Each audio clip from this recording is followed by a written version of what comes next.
What is up, everyone? JD here. Hope you're doing well today. We're going to be doing the disassembly and maintenance for my Kizer Genie. Let's get into it.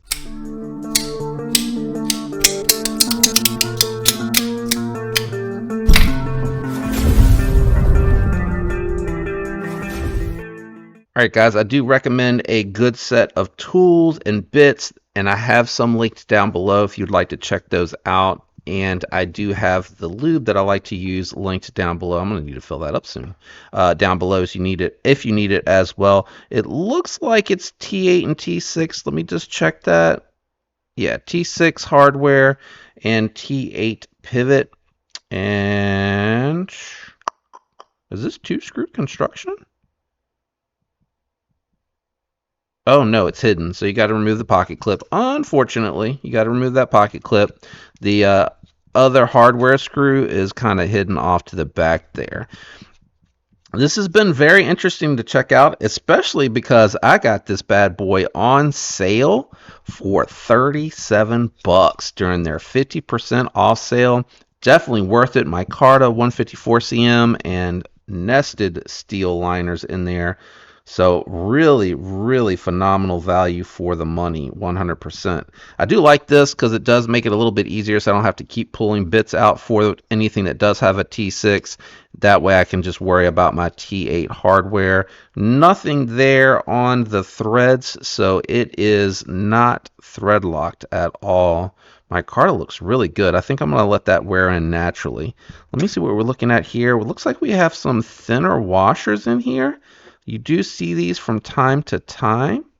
Bearings. I said washers. Sorry, guys. Let's see here. Let me grab. I got some stuff in the way. Let me grab. Oop, I meant to move that too. The tool real quick, and I can tell you what the sizes are. So the skiff size tool is on their website in case you're interested in that. It looks like it is a 5mm, probably 364 ball. This feels really small. Yeah, 364 ball. So there you go, 5mm, 364. If you want to throw some skiffs on here, these bearings feel fine to me, so I'm not too terribly worried about it. And it looks like they kind of have them in here reverse of what I would have done. I would have had the open side facing the pocket, but they don't do that. So let's go ahead and clean everything up and get this ready for disassembly. Oh, okay.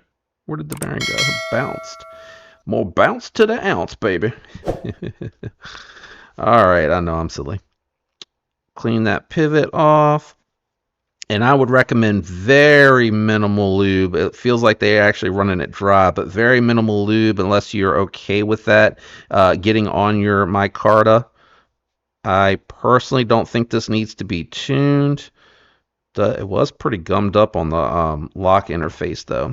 I don't feel like it needs to be tuned at all. It feels like it came from the factory very well tuned. So I am good to go from that perspective. Just a little dirty, nothing awful. That detent ball hole is quite large. I wonder if I can...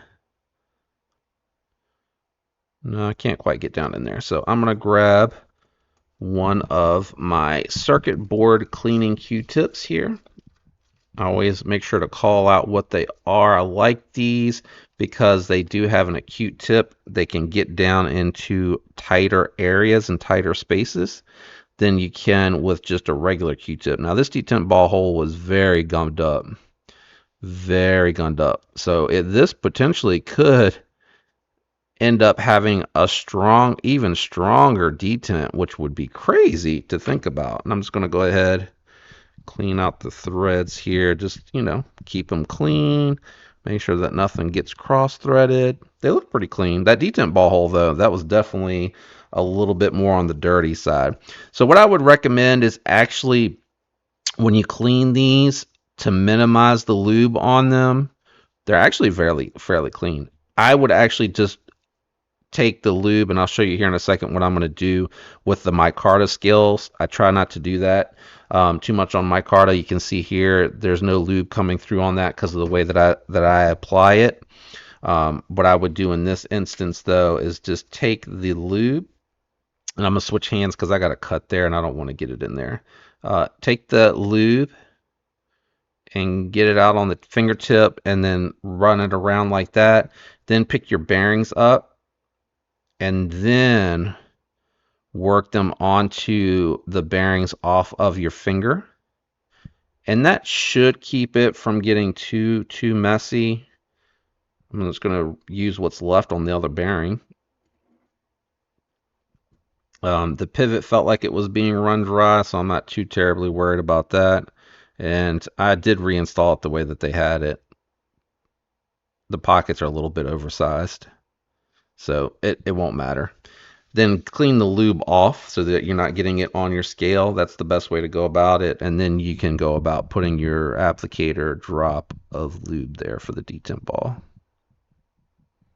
It's close. I can feel it. There you go. That should be plenty. Not too much there. Shouldn't get on that lock bar interface. You should be good to go.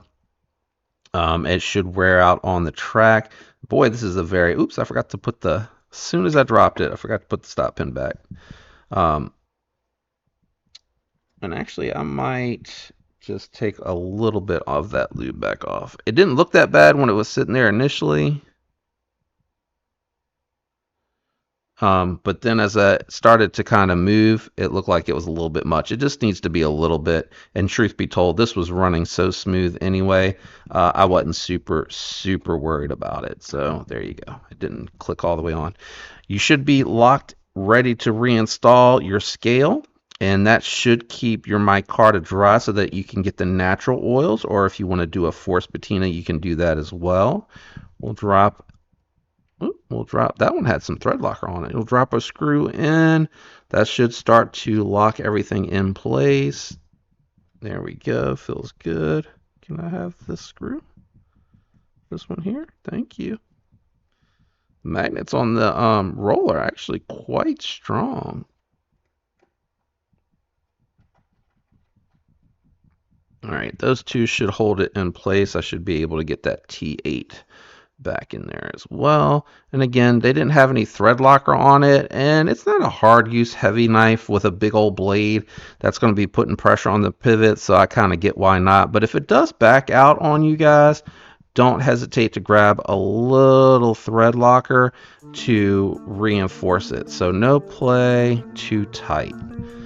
Had a feeling, because I had to mess with this when it came, it was a little tight. Still no play. Still too tight. We'll keep messing with it until we get it right where she needs to be. All right, that backed out up. That was a big jump. No play. Okay, now it's starting to fall.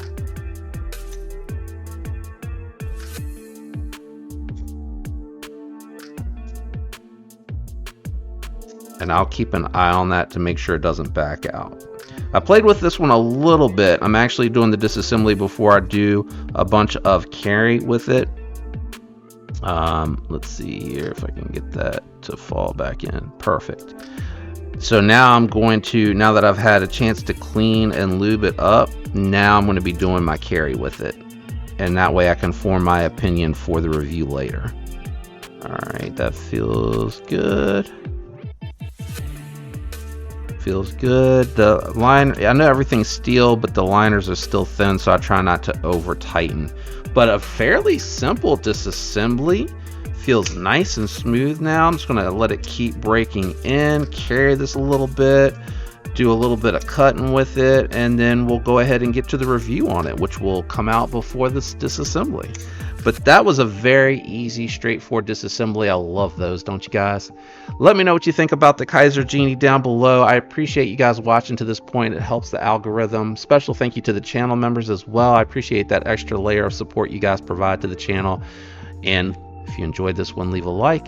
Consider subscribing if you're not subscribed. And I hope you have a fantastic week. I'll catch you guys on the next one. Peace.